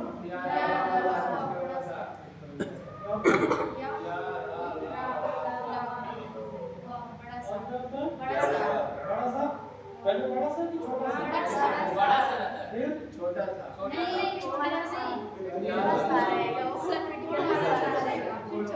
थोड़ा वाला सा रहेगा। उसके बाद छोटा सा अरे किलो का कैसा सा हो गया? नहीं छोटा सा बड़ा सा, फिर करीब बन जाएगा। फिर ये रहेगा, बड़ा सा के बाद षटकोण ये हो गया। छोटा सा इसके बाद क्या होता है? बड़ा सा के बाद षटकोण वाला चटकोड़ वाला सा रहेगा, बड़ा की बात। आप बीच में रहेगा। मैं इसके यहाँ पे लिखूं और ये यहाँ पे नहीं बड़ा ऐसे नहीं वहाँ से बीच में अरे चुप रहिए आप, हम बता रहे हैं। ये यहाँ पे बीच में रहेगा बीच में बता सब मिटा दीजिए, सब मिटाइए। बड़ा रहेगा, पहले बड़ा सा रहेगा, फिर चटकोड़ वाला रहेगा, फिर छोटा सा। अब सही है सर, अब सही है। बड़ा सा, फिर अच्छा, छोटा सा है, छोटा सा। इनके अलग-अलग नाम भी है, जब मैं आपको ये अभी कुछ देर में बताऊंगा। उच्चारण स्थान, ठीक है, तो आपको बताऊंगा कि कौन कौन सा स्थान, ठीक है, तालों के साथ है, बंधन के साथ है, धातुओं के साथ, ठीक है। और क्या था? और क्या था? अच्छा, ये छा किससे किससे मिलके बनता है? आधा छा रहेगा ना, उसके बाद आ रहेगा पूरा। च और छ। नहीं, ये मैंने पूरा ही लिखा है। हाँ वो किससे किससे मिलके बनता है? चम्मच वाला। आधा का से और पूरा सा से, ठीक है। और ये जो पूरा सा होता है, इसमें भी छोटा है, तो इसको मैं ऐसे लिखूं, कोई दिक्कत है? ये जो छा है, इनसे मिलके बनता है ना। और त्रा, रा में क्या है? ये पूरा रा है क्योंकि नीचे लगा हुआ हाँ, बहुत सही। तो पूरा रा तो आधा होगा, आधा है पूरा रा। तो मैं पूरा रा को आधा रा छोटा लिख सकता हूँ। और ये क्या वाला क्या क्या होता है? क्या होता है? या क्या होता है? अब पूरा आ रहेगा। ठीक है, सरल होता है, क्या होता है?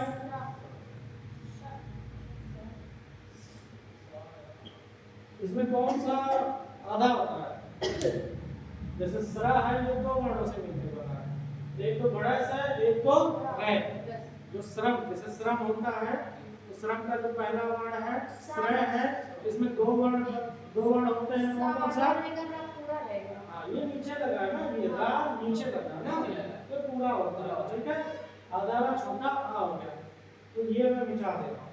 ठीक है, सर क्या जो है सर उसको गाँव में पूछना चाहिए, क्या बोला? गाँव में पूछना चाहिए का से हमला वाले, क्योंकि ज्ञान पढ़ते हैं। गया हाँ क्या आप देखे होंगे जब आपके गांव में यज्ञ होता है तो आप बोलते हैं यज्ञ हो रहा है, बोलपुरिया कहते हैं यज्ञ हो रहा है। तो जाओ यहाँ से मिलकर, कैसे जाओ यहाँ से मिलकर बात समझ में आया कि नहीं आया? एक और भी होता है लेकिन उसे काउंट नहीं किया जाता है। ठीक है, ये जो होता है संयुक्त व्यंजन होते हैं, इन्हें क्या कहते हैं? ये जो चारों ये संयुक्त व्यंजन होता है, लेकिन एक और होता है उसे काउंट नहीं किया जाता संयुक्त व्यंजन में। विद्यालय लिखा जाता है, विद्यालय में कैसे लिखा जाता है? क्या विद्यालय ये गलत है? सही है। हैं? सही है ना? आधा दा, ठीक है, आधा दा और या, आधा दा और या को ही मिलाते हैं ऐसा वर्ड बनता है। ये ना, ये आधा दा रहता है, फिर इसी में या रहता है ना, तो ये बड़ा आ लगा इसलिए ये रहेगा। बात समझ में आया? और ये बी का बी ही रह जाएगा, ये रहेगा नहीं रहेगा। तो विद्यालय ऐसे लिखा जाता है ना, विद्यालय लिखा जाता है विद्या। ठीक है, तो वो आधा सा और या मिलकर व्या बनता है। ठीक है, ये संयुक्त व्यंजन में काउंट नहीं किया जाता, चार ही संयुक्त व्यंजन होते हैं। कितने होते हैं? चार। इन सबका नामकरण कर देते हैं कि इनको क्या कहेंगे। ठीक है, इनका भी कुछ नाम होता है, इनका भी इसका तो मैंने बताया कि संयुक्त व्यंजन। अच्छा, एक और होता है ताड़नजात। याद रखो ना, उचित व्यंजन भी कहते हैं। क्या कहते हैं?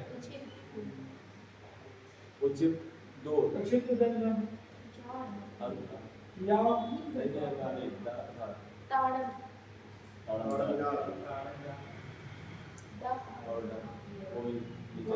ठीक है, ये जो व्यक्ति नीचे लग जाते हैं ना, ये ताड़नजात होते हैं। व्यक्ति ना लगे तो आप डैम पढ़ेंगे। ठीक है, सड़क कैसे लिखा जाता है? उसमें यही रहता है पढ़ना, उसमें क्या रहता है? वही रहता है। आप पढ़ना तो नहीं बोलते हैं ना, अभी मैं ये व्यक्ति हटा दूं तो क्या हो जाएगा? डे और है। ठीक है, उचित व्यंजन कितने होते हैं? कौन कौन सा? इसे पढ़ो, अब पढ़ो। अभी सड़क लिखा है, सड़क लिखा ना, तो ये बिल्कुल कंफर्म गलती कर देता है। इसे पढ़ो, पढ़ना। अच्छा, आप इसे पढ़ के दिखाइए। इसे तो पढ़ लेंगे पढ़ना, फिर बिल्ली लगा है, बिल्ली हटा दो, पढ़ने ही पाएंगे, लेकिन बोल भी देंगे पढ़ना। लेकिन आप इसे बताइए, पढ़ के दिखाइए। अरे भैया आप पढ़ो,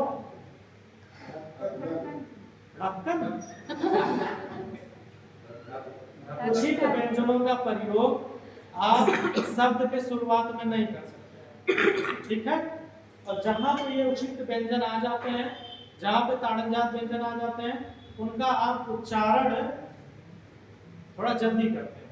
ठीक है, क्या करते हैं? अब जैसे सड़क लिखा है, स्लो मोशन में बोलो, स्लो मोशन में और तो अच्छा नहीं लगेगा ना। तो जहाँ पे उचित व्यंजन आते हैं आप उनका उच्चारण झटके के साथ करते हैं, तेजी से करते हैं, ठीक है। उचित व्यंजन हो गया।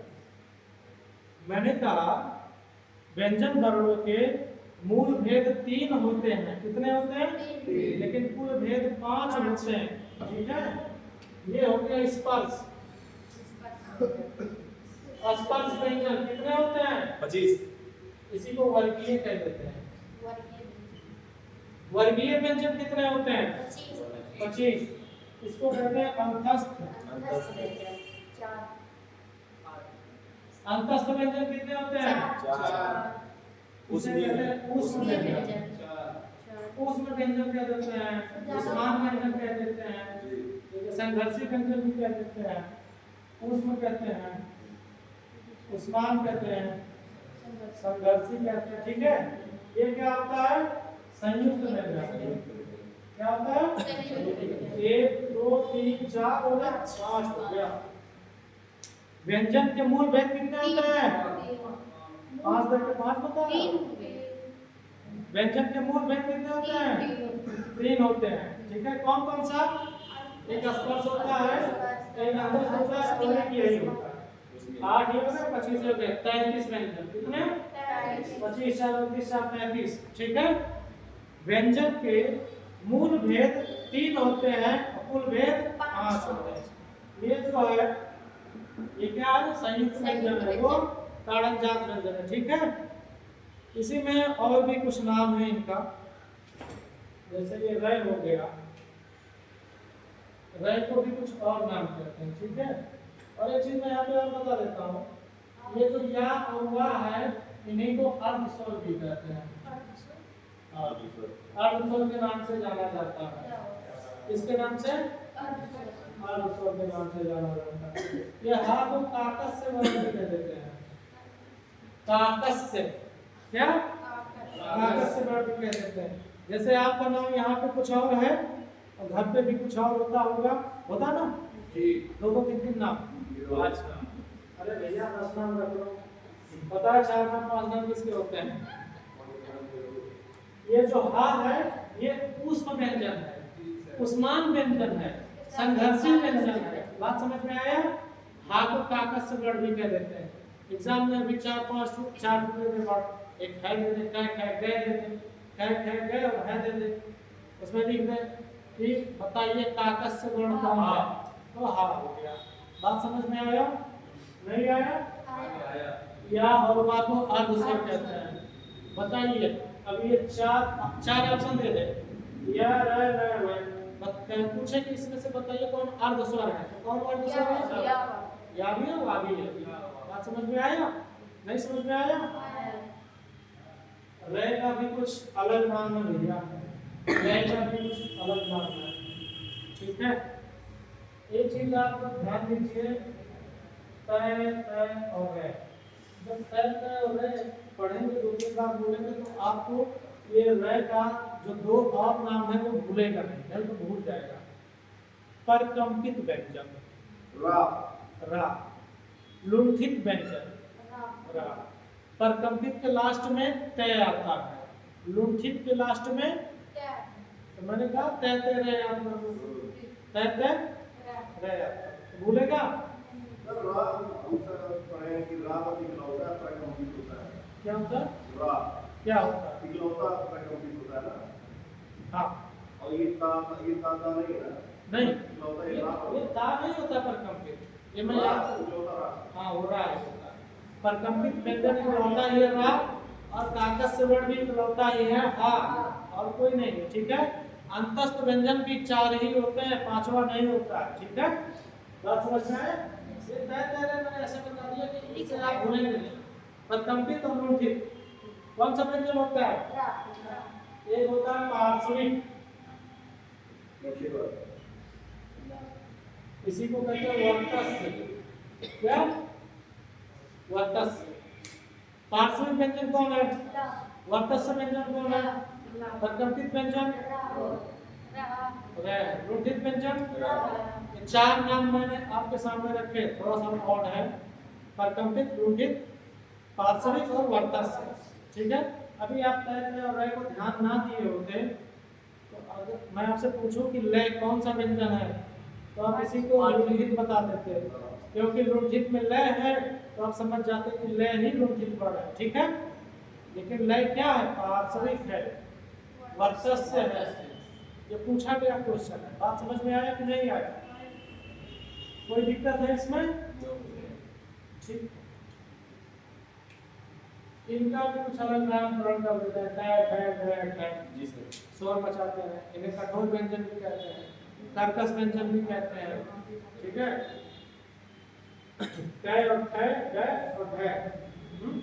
घर में बूढ़ पुरानिया होते हैं तो बच्चे कहते हैं का टाटा कर रहा है, बुरा लगता है ना बच्चों को, टाटा कर रहा है। ये क्या है? है कर्कश व्यंजन, कठोर व्यंजन। कौन सा? कठोर व्यंजन।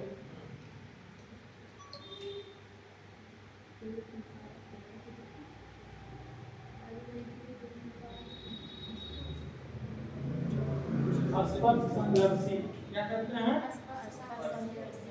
संघर्षी तो ये हो गया आपका तीनों प्रकार का सा और हा है, ये हो गया ना। ये क्या है? मैंने लिखा संघर्षी।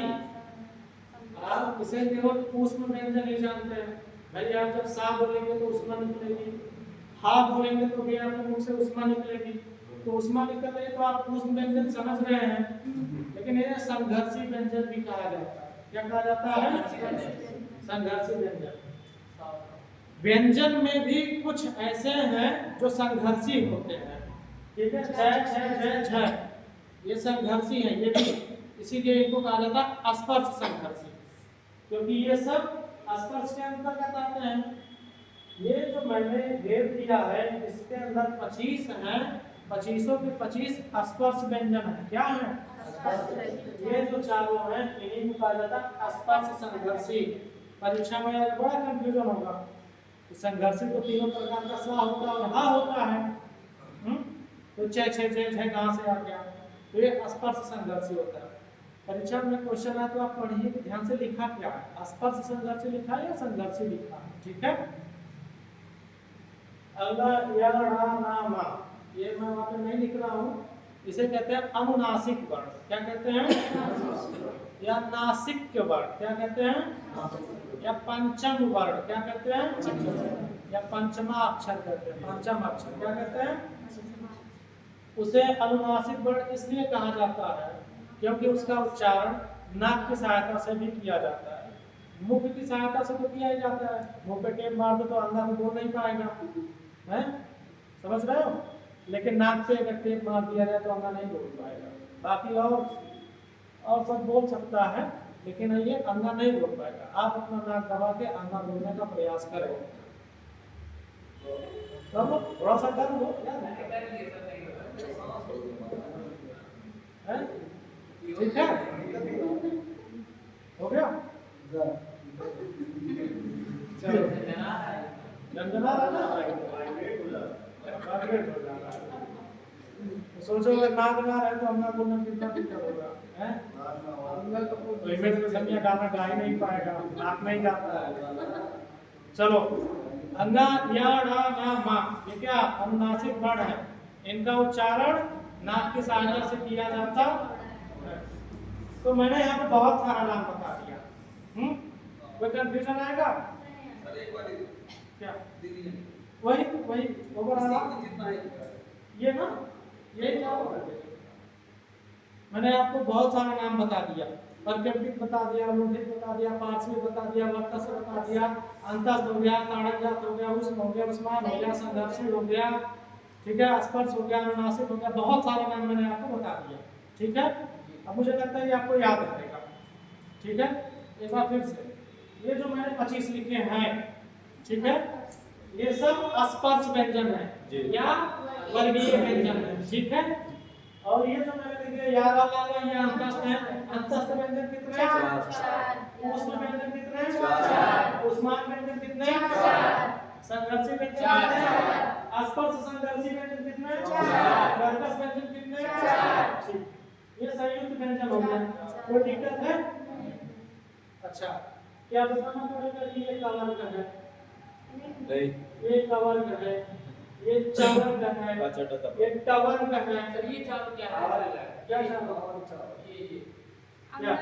अंगाड़ नाम हवा क्षिप्त व्यंजन। ये क्षिप्त व्यंजन। ये पांच क्या बोलते हैं? इसे पंचम अक्षर बोलते हैं, पंचम। या पंचम वर्ण, नासिक वर्ण। या अनुनासिक वर्ण, या नासिक वर्ण, क्योंकि इनका उच्चारण बिना नाक की सहायता से करना थोड़ा दिक्कत है ना। इनका उच्चारण नाक की सहायता से किया जाता है। कोई दिक्कत है? उचित व्यंजन ये हो गया। इनका उच्चारण किसके साथ करते हैं? थोड़ा तेजी से करते हैं ना, धक्के के साथ करते हैं। सब जो रामला लिखे हैं और ये वाला ये वाला या अरवा, ये जो अलग-अलग बताना है अभी रा और ला और हा अलग-अलग है। हाँ ये हा काकस से बढ़ करते हैं। क्या कहते हैं? काकस से बढ़। राम में यहाँ पे लिख देता हूँ, पर कंपित हो गया अंतिम में तय है ना, रोधित हो गया अंतिम में तय है ना। ठीक है, बात समझ में आ रहा है? ये तय कह रहे मैंने ऐसे इसलिए बता दिया क्योंकि मुझे भी बड़ा कंफ्यूजन हो जाता था। ठीक है, 10-5 दिन बाद अगर मैं देखता था तो मैं कंफ्यूज हो जाता था कि रोधित है कि क्या है ना, तो उससे नहीं होगा। ये समझ लो प्रकार का ट्रिक। ठीक है, तय तय रहे पर कंपित और रोधित। आप मुझे एक बात बताइए, ये चारों मिल गया। ठीक है, अब मैं कहूँ बताइए ला ये है कि ये है, कौन सा है? ला पार्श्विक है और तस्य। ये लय समझ के आप मुझे मत मारिएगा। ठीक है, कोई दिक्कत है? इसमें कुछ और एक्सप्लेन करना हो तो बताइए। इसमें कुछ डाउट है, कोई दिक्कत है तो पूछ लो। कोई दिक्कत है किसी को? अब बड़ा इम्पोर्टेंट चीज आ रहा है, 3 चीजें रहेंगी बहुत ज्यादा इम्पोर्टेंट है यूपीएसआई की दृष्टि से। यूपीएसआई का सवाल उसमें बहुत सारा कह नहीं सकते। ठीक है, ये भी पूछता है, अल्पप्राण पूछेगा, महाप्राण पूछेगा, सघोष पूछेगा, अघोष पूछेगा, उच्चारण स्थान पूछेगा। तो मैं अल्पप्राण और महाप्राण बता देता हूँ, उसके बाद उच्चारण स्थान बता देता हूँ। कोई दिक्कत है? यहाँ तक समझ में आया? कोई प्रॉब्लम? गिटा देता हूँ ना। अल्प मतलब क्या होता है? अल्प मतलब अल्प कम। प्राण का मतलब वायु ले सकते हैं। ठीक है, अल्प प्राण मतलब कम वायु, जिसको बोलने से कम वायु निकले मुंह से, वो होता है अल्प प्राण। क्या होता है? अल्प प्राण। अल्प प्राण। ठीक है, तो महाप्राण जैसे बोलने से ज्यादा वायु। मैं याद लिख देता हूँ, का का गा धा अल्लाह। ठीक है, क्या होगा?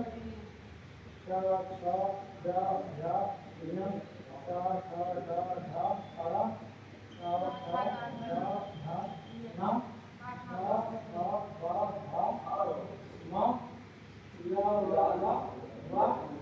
तीनों प्रकार का सा हो गया और हा हो गया और क्या हो गया?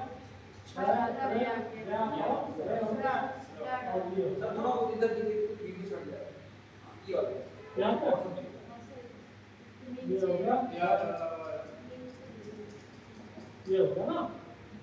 ठीक है, छात्र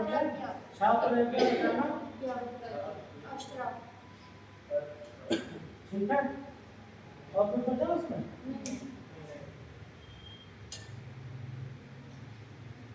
ये जो भा है, ठीक है, ये अपने वर्ग का चौथा वर्ण है। ठीक है, ये डा क्या है? इसमें कोई दिक्कत है? तो मैं बता रहा हूँ अल्पप्राण। क्या बता रहा हूँ? बता रहा हूँ। ठीक है, किसी भी वर्ग का पहला, तीसरा और जो 5वां वर्ण होता है वो अल्प प्राण होता है। क्या होता है? पहला तीसरा पांचवा दूसरा चौथा पहला तीसरा पांचवा अल्प प्राण दूसरा चौथा। महाप्राण। ठीक है, समझ में आया? ये क्या लिखा है? ये महाप्राण है। हाँ, ये कौन सा प्राण है? ये अल्प प्राण।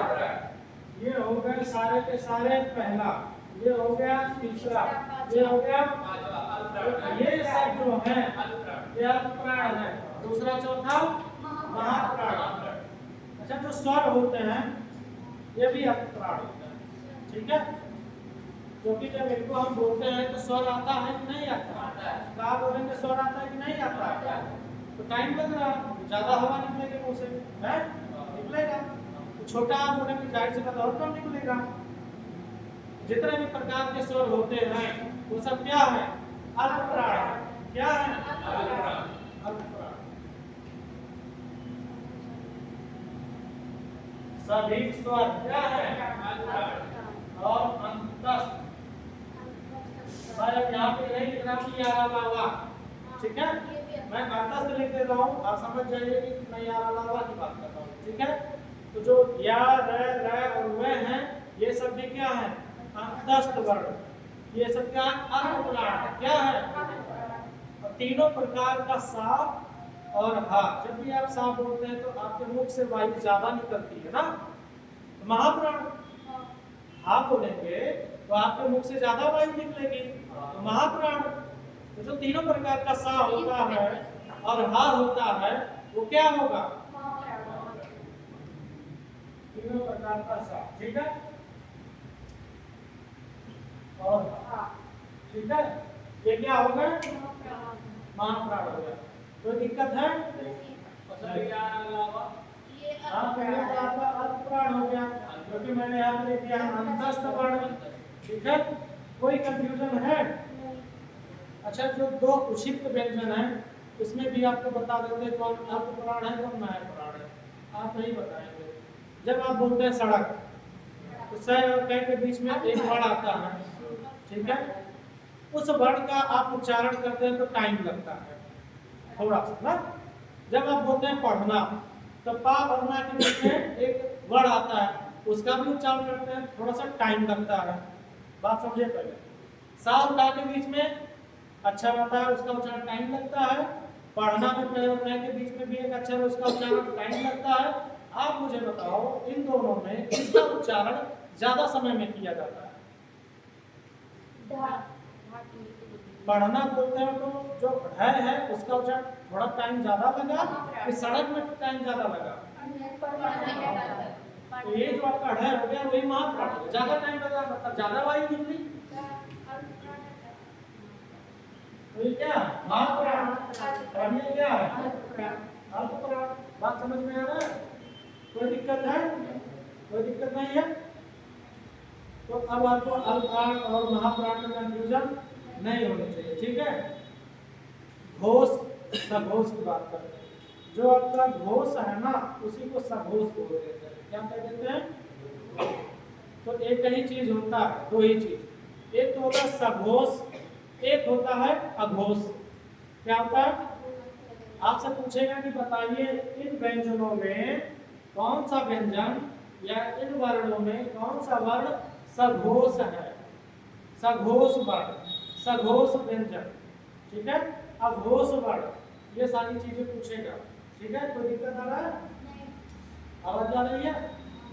तो चलिए सघोष और अघोष के बारे में बात करते हैं।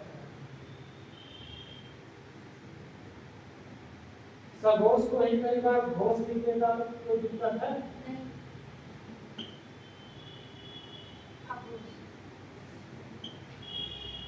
ठीक है, अपने वर्ग का जो तीसरा चौथा पचड़ा वर्ण होता है, तीसरा चौथा, जैसे ग घ अन्ना, ये सघोष है।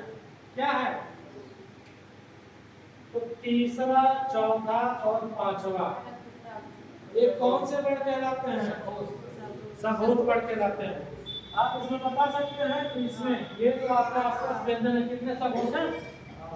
कितने सघोष व्यंजन है? 15। कितने हैं? 15। किसी को कितने हैं? 15 डिवीजन नहीं, 5 या 15 वही। 15। नहीं समझ में आया? आया? 15 ये और ये और ये तीसरा चौथा पांचवा ये क्या है? सगोस है। तो ये 3 हो गया, ये 3 बचे 15। तो स्पर्श व्यंजन में सघोष वर्णों की संख्या 15 अघोष वर्णों की संख्या 10 स्पर्श व्यंजन में अल्प प्राण वर्णों की संख्या 15। महाप्राण की संख्या 10। कोई दिक्कत है? कोई दिक्कत नहीं, ठीक है। इसमें भी क्या है? सभी स्वर और अंतर। क्या हो गया? सभी स्वर और अंतस्थ क्या होते हैं? छोटा आ सघोष है, बड़ा आ सघोष है, री सघोष है, या सघोष है, रे ले वे क्या है? आप मुझे बताइए परकंपित व्यंजन सघोष है कि अघोष है? हाँ? कुछ नहीं, दोनों नहीं। दोनों नहीं है।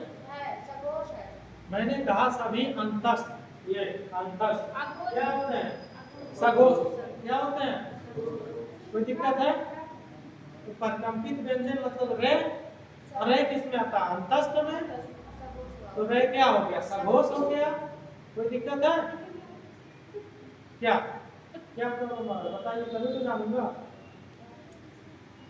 आप बताओ क्या दिक्कत है? समझ में आ रहा है? नहीं समझ में आ रहा? सघोष को ही घोष कहते हैं, ये बात समझ गए। तीसरा चौथा पांचवा जो वर्ण होता है सघोष होता है, ये भी समझ गए। जो अंतस्थ होता है यार अलावा वो भी सघोष होता है, समझ गए। एक और होता है हाँ, काकस से वर्ण, ठीक है। हाँ ठीक है। हाँ कौन सा वर्ण है? सघोष। अगर सघोष और घोष आपको नहीं पता है, कंफ्यूज में आ जा रहा है, कंफ्यूजन हो जा रहा है, तो अघोष को आप याद करिए। केवल अघोष में पहला और दूसरा वर्ण ही होता है और आपका होता है तीनों प्रकार का सा, बस। फिर कैसे छोटा सा अभी आपको बनेगा? पहले ये है देखा था ना? नहीं, बड़ा सा पहले ले लेगा। चलो प्रकार का सा आप लोग जानिएगा, ठीक है। आपकी कुछ जिम्मेदारी होती है, करेक्शन करिए, किताबें पढ़िए। अघोष याद करना बहुत सिंपल है, पहला दूसरा तीनों प्रकार का सा, बाकी सब बच गए सघोष। अगर आपसे क्वेश्चन पूछ लिया बताइए इसमें से सघोष कौन है, तो आप अघोष छांट दीजिए, वही हो गया सघोष। कोई दिक्कत है? नहीं। अघोष छांटना बहुत सिंपल है, पहला दूसरा नहीं है और तीनों प्रकार का सा नहीं है, तो बाकी सघोष ही होगा। इसमें से कोई दिक्कत है? नहीं। महाप्राण अल्पप्राण इन सब में 1 2 3 4 इन चारों में कहीं कोई दिक्कत आया हो तो पूछिए, क्योंकि अभी आपको सवाल में बताऊंगा, प्रैक्टिस कराऊंगा थोड़ा सा, तो उसमें आपसे पूछूंगा। कोई दिक्कत है? नहीं सघोष में नहीं मिला, अभी किताबों में ढूंढा हूं गूगल पे दिखा दिया। महाप्राण में आएंगे ना? हां महाप्राण में आएंगे ना, छोटा सा और बड़ा सा। हां। तो ये क्या है? अगर आपसे पूछ रहे छोटा सा, क्वेश्चन करेगा महाप्राण कौन है, इसमें महाप्राण है, तो अब छोटा सा, ठीक है। बात समझ में आया? पूछ ले कि सघोष कौन है, तो छोटा सा नहीं होगा, अघोष होगा। बात समझ में आया? और क्वेश्चन तब डिफिकल्ट कर देता है जब आपसे पूछता है बताइए कि इसमें अल्पप्राण सघोष कौन है। 4 वर्ण देगा और कहेगा बताइए इसमें से कौन अल्पप्राण सघोष है, मतलब आप अल्पप्राण में ढूंढो सघोष ढूंढो। क्या डाला हुआ? वो अभी क्वेश्चन में कराऊंगा तो समझ में आएगा, ठीक है। एक छोटा सा टॉपिक है, उच्चारण स्थान बता देते हैं, उसके बाद देखते हैं क्वेश्चन बता देते हैं। उच्चारण स्थान कितने होते हैं? 8 होते हैं। कितने होते हैं? उच्चारण स्थान कितने होते हैं? लेकिन प्रयोग हम 9 का करते हैं। 9 क्या है? ना, ठीक है। ये मिला तो क्या मिटा दूं? याद रहेगा ना? याद रहेगा ना? नोट मिलेगा मिल जाएगा।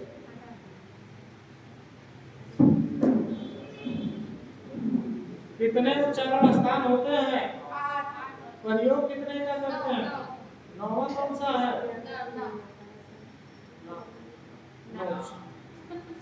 ठीक है।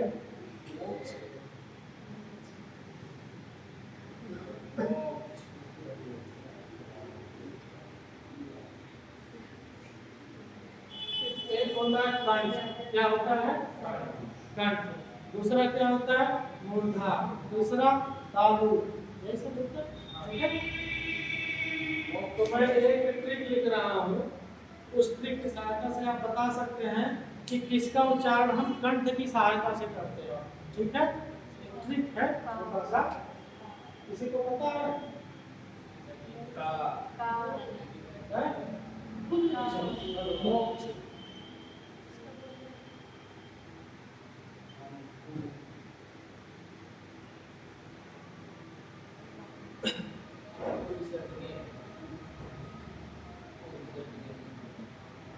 इसे जरा आप पढ़िए तो संस्कृत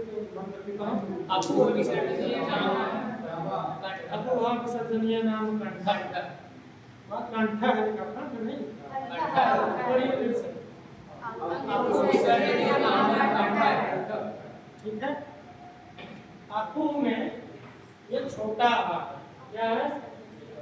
छोटा आ का उच्चारण किसकी सहायता से किया जाता है? कंठ की सहायता से। किसकी सहायता से? और जहां से आप छोटा आ का उच्चारण करेंगे वहीं से बड़ा आ का उच्चारण, ठीक है।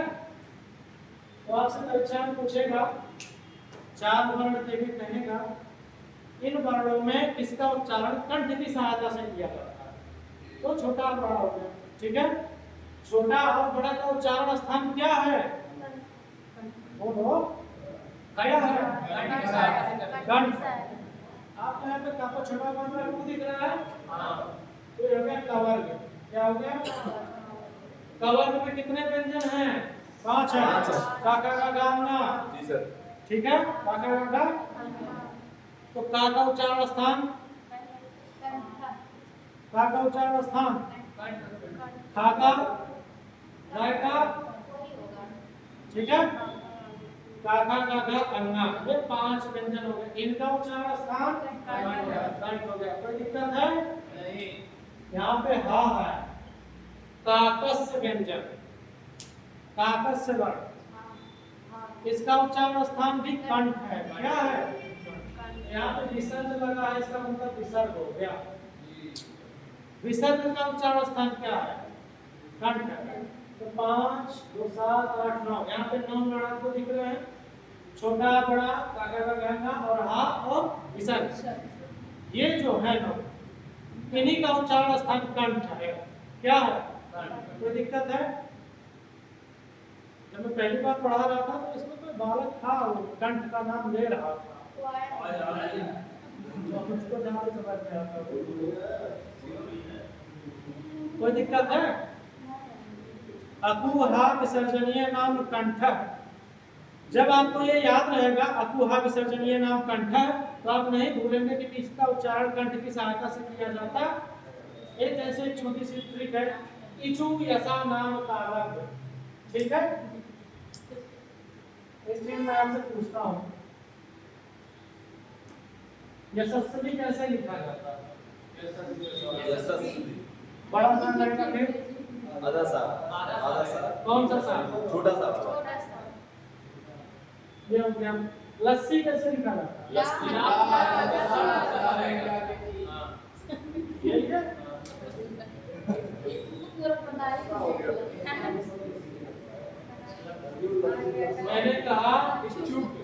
मैंने कहा इचु यसा नाम, मैंने क्या कहा? इचु यसा नाम। तो यसा नाम लिखूंगा ना, तो कौन सा मैं सा लिखूं? छोटा ऐसा बड़ा सा, बड़ा सा बड़ा सा है। कौन सा सा है? तो मैं वही सा लिखूंगा, ठीक है।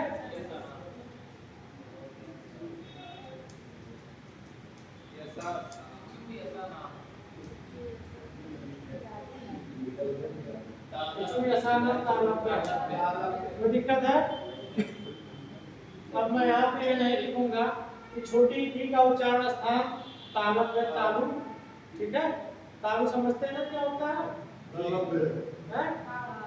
बड़ी ई का उच्चारण स्थान थोड़ा सा आगे जोड़ सकते हैं। छोटी ई का उच्चारण स्थान बड़ी ई का और छह का, क्योंकि च है मतलब चवर्ग। क्या है? चवर्ग। च, छ, ज, झ, इया, ये 5 वर्ण हो गए। इनका उच्चारण स्थान तालव्य हो गया। कोई दिक्कत है? ये अभी मैंने आपको बताया ये क्या है? अंतस्थ व्यंजन है। मैंने ये भी कहा था कि ये अर्धस्वर व्यंजन है, अर्धस्वर है। क्या है? अर्धस्वर। ये का उच्चारण स्थान, ये बड़ा सा का उच्चारण स्थान, इसीलिए नाम को नहीं, इसीलिए बड़ा सा नहीं तालव्य सा बोला जाता है। क्या बोला जाता है? कोई दिक्कत? आपको समझ में आ रहा है? नहीं आ रहा? इचु ऐसा नाम तालव्य। कोई दिक्कत है? अब मैं एक और लिख रहा हूँ, ऋतु रसाना या ऋतु लसा। मैं लिख रहा हूँ लसा, तो लस्सी में छोटा सा आता है ना जी, इसलिए मैं छोटा सा लिख रहा हूँ ना, ऐसा नहीं कि बड़ा सा लिख दो। ऋतु रसानान गंतव्य। क्या होता है? ये लिरिक क्या है? स्वर है इसका, संस्कृत का। इसका उच्चारण स्थान गंतव्य। तय मतलब तवर्ग। क्या होता है? तवर्ग। तो तवर्ग में 5 वर्ण है, इनका उच्चारण स्थान गंतव्य। आप बोलिए तय, तो तय बोलेंगे तो दांत चाहिए ही चाहिए। विदाउट दांत आप तय नहीं बोल सकते, ठीक है? आप विदाउट दांत है नहीं बोल सकते ना। आप से भी नहीं बोल सकते, ले भी नहीं बोल सकते। ले अब ले बोलिए, देखिए जी आपके दांत हो तो कहीं ना कहीं लगेंगे। विदाउट दांत आप से नहीं बोल सकते। किसी को कोई दिक्कत है? अभी कितने उच्चारण स्थान हुए? 3 हो गया है। कितने हो गए? बिल्कुल आसान। तवर्ग गए का उच्चारण स्थान क्या है? दंतव्य, ठीक है? गए का से का बस हो गया, ये नाम को नहीं लेते, ठीक है? अब एक ले लेते हैं ऋतु रसाना मूर्धन्य। ऋतु रसाना, मैं अभी आपसे बोल रहा हूँ ऋतु रसाना, तो जब मैं लिखूंगा ऋतु रसाना तो रसा लिखूंगा, कौन सा सा यूज करूंगा? 2 सा तो पहले ही यूज हो गया है, मूर्धन्य सा, उसे मूर्धन्य सा क्या कहते हैं? हाँ,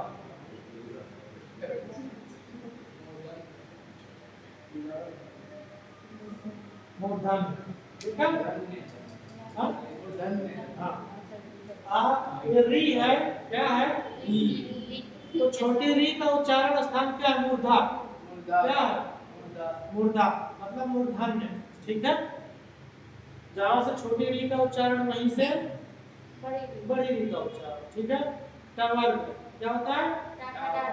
तवर्ग मतलब टै ठै डै ढै, ठीक है? टै ठै डै ढै ना। तो टै, टै का उच्चारण स्थान मूर्धा। आप टै बोलिए तो आप देखिए कि आपकी जीभ कहाँ पे टच हो रही है। जीभ थोड़ा सा मुड़ के यहाँ पे थोड़ा सा हलचल होता है, तो इसलिए हो गया क्या हो गया, ठीक है? और ये जैसे मैंने कहा चवर्ग चे, तो आप जब चे बोलेंगे तो जीभ का अगला ऐसा दांत के ऊपर वाले हिस्से से चे टच हो रहा ना, तो वो हो गया तालव्य। ऋतु रसाना मूर्धन्य। रे का उच्चारण स्थान मूर्धन्य, और इसे कहते हैं मूर्धन्य सा। क्या कहते हैं? मूर्धन्य सा। तो अब से आपको छोटा सा बड़ा सा षटकोण सा नहीं ना बोलेंगे? नहीं, मूर्धन्य सा, मूर्धन्य सा, दंतव्य सा, तालव्य सा। कोई दिक्कत है? किसी को कोई दिक्कत? 4 उच्चारण स्थान हो गए ना। एक 5वां क्या है? ओष्ठ। क्या होता है? ओष्ठ, ओष्ठ मतलब बिना उसको हिला उसको उच्चारण नहीं कर सकते, ठीक है। कुकु ध्यानीय नाम चिन्ह, ठीक है।